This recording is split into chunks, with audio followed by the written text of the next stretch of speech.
पसमानदा का मतलब क्या है आपको ये भी बता देते हैं। पसमानदा फारसी का शब्द है और इसका मतलब होता है वो लोग जो पीछे छूट गए हैं, यानी पसमानदा मुसलमान वो होते हैं जो आर्थिक और सामाजिक रूप से पिछड़े होते हैं। ये मैं आपको दिखा रही हूँ पीछे जानकारी। इस्लाम के जानकार बताते हैं कि मुसलमानों में जाति जैसी कोई व्यवस्था नहीं होती, लेकिन मोटे तौर पर मुसलमानों को उनके लिए 3 वर्ग बनाए जाते हैं, जिसमें पहला होता है वर्ग अशराफ, जिसे अगड़ा माना जाता है, जो इस वक्त आप देख भी रहे हैं, हमने लाल पट्टी पर लिख कर दिखाया आपको, जिसे अगड़ा माना जाता है। दूसरा होता है अजलाफ, जिसे आप नीचे देख रहे हैं, अजलाफ जो पिछड़े माने जाते हैं। और तीसरा होता है अर्जाल, यानी इनके दोनों को मिलाकर जो हिस्सा होता है जो हाशिए पर है इस वक्त, जिन्हें दलित कह सकते हैं। अजलाफ और अजराल ही पसमानदा मुसलमान है और जिनकी संख्या है इस वक्त बड़ी तादाद में 85%। और देश में पसमानदा मुसलमानों की हालत कैसी है ये जानने और समझने के लिए आपको इस्लाम के जानकारों को जरूर सुनना चाहिए। मौलाना यासूब अब्बास की बात बहुत ध्यान से सुनिए। पसमानदा या निचला तबका या इस तरीके शेड्यूल कास्ट वो होता है जिसका हक दूसरे खा लेते हैं, जो ताकतवर लोग हक खा लेते हैं। अब ये सरकारें देखें कि किसने किसका हक खाया है। अब आप इस तरीके की बातें करके पसमानदा की और पसमानदा तबके को उनका हक नहीं मिल रहा है, तो पसमानदा को कैसे उनका हक मिले? उसलिए सरकार एक ऐसा सख्त से सख्त कानून बनाए जिससे सबको बराबर से हक मिल सके। तो आप यकीन मानिए इस वक्त कोई ऐसी प्रॉब्लम नहीं है और पसमानदा समाज भी इस वक्त अच्छे तरीके से रह रहा है। मुफ्ती वजाहत कासमी जी, अभी हम बता रहे थे कि पसमानदा कौन होते हैं। 100 सालों से इनके लिए आंदोलन चल रहा है, 90 के दशक में भी आंदोलन चला, लेकिन मंच से जब प्रधानमंत्री नाम ले लेते हैं तो विपक्ष कहते हैं कि ध्रुवीकरण की राजनीति के तहत वो नाम ले रहे हैं। क्या आपको ये बातें सही लगती हैं?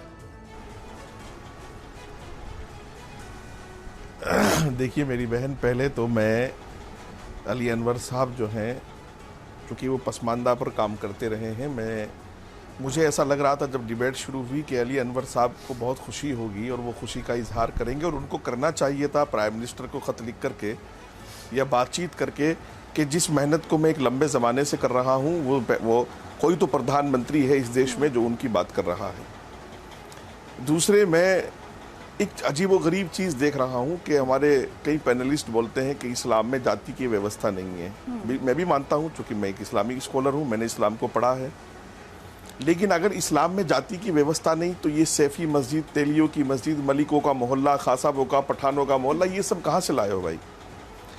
और फिर आपने अभी एक पार्टी के प्रवक्ता से सवाल पूछा। मेरी बहन, सवाल करते वक्त ये भी ख्याल रखें आप कि वो खुद पठान हैं और वो खुद अशराफ में आते हैं, तो जाहिर सी बात है एक प्रधानमंत्री पसमानदा की बात करेगा तो उनको तकलीफ तो होगी ना। और इसलिए वो कहते हैं मुस्लिम रिजर्वेशन। जब ओबीसी, पसमानदा ओबीसी भी बोलते हैं, ओबीसी को ऑलरेडी देश में रिजर्वेशन है, तो इनको मुस्लिम रिजर्वेशन क्यों चाहिए? वहाँ पठानों को, सैयदों को घुसाने के लिए क्या, अशराफ को घुसाने के लिए रिजर्वेशन चाहिए?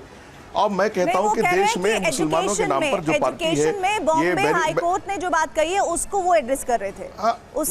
मेरी बात पूरी होने दीजिए, मेरी बात पूरी होने दीजिए। बात तो इसी का रोना है ना, प्रधानमंत्री को जो तकलीफ है और जिस तकलीफ का वो इजहार कर रहे हैं कि पसमानदा को एजुकेशन, और मैं तो इन सबको कहता हूं, जितने मेरे पैनलिस्ट भाई बैठे हैं ज्यादातर ये मुस्लिम हैं, मुझे लगता है कि सभी मुस्लिम हैं। मैं तो कहता हूं आप, प्रधानमंत्री ने तो सियासी और समाजी बात की है। बैरिस्टर ओवैसी को चाहिए कि वो अपनी पार्टी का सदर, जो मुसलमानों के नाम पर पार्टी है, वो किसी ओबीसी के आदमी को, पसमानदा के आदमी को बनाए।